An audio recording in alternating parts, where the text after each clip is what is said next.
Good morning, this is Will Faerber from Art to Ride, and I'm here with my good buddy Faerber this morning, and we're going to do another issue of our book club. Today I want to talk about the book Training Show Jumpers by Anthony Paalman. Now Anthony Paalman, a little bit about him, he was born and educated in Holland. His equestrian career began at the Royal Dutch Cavalry School. For many years he was the official national trainer and senior course designer for the Show Jumping Association of Ireland, Mexico, and Switzerland, and several European, world, and Olympic riders have been his pupils. Now the reason I'm showing you this book is because this man takes exactly what we do, which is the classical dressage, and applies it to jumping.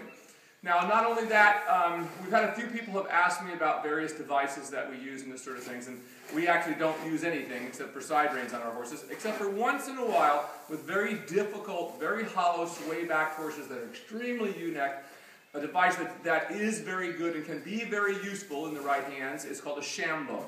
Not a degogue. Don't confuse the shambone with the degogue. Two very different things. Shambone is good. All it does is allow the horse to stretch down and out and his neck, and doesn't interfere with the horse's movement. A degogue, however, has another attachment that actually breaks the horse's neck over. So degogue bad, shambone good when you're looking at those things. But this book describes how to use the shambone, because we had a few students that have asked me about that, and also about how to apply all this to the world of jumping.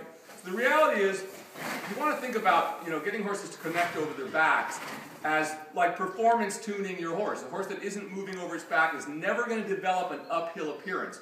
Once again, as we always talk about, when horses learn to stretch, it's a natural part of their development. The withers actually come up out of the back. We're going to do another video just on that in itself. But that time that it takes to develop the horse, and that when the withers pulls up out of the back and the horse stretches over the whole length of the top line, and over a couple of years, this develops horses into what we think of as an uphill appearance.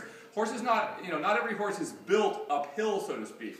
So we can develop any horse uphill, or at least better uphill than it may be to begin with. So once again, this book, Training Show Jumpers by Anthony Paalman, will tell you all about how to apply this classical work over fences. As Jack Legoff used to say, jumping is just dressage with fences in the way, and I think Anthony Paalman would agree with you. So highly recommend this book. It should be on the shelf of every classical rider, especially if you're interested in applying these things over fences. And if you want to learn how to use the only device that we ever consider using other than just a pair of plain side reins, this is a shambone, which, as I said, for very extremely hollow-backed horses and extremely high-headed U-necked horses, it can be really helpful. Right, Baylor? Right. Very good boy. All right, once again, this is Will Faerber from Art to Ride. Check out this book, especially if you're a show jumper, and especially if you have extremely hollow-backed horses, especially the thoroughbred type that are long in the back and very hollow.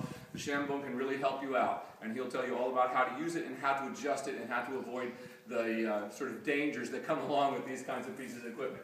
All right. See you next time at Art to Ride. Thank you.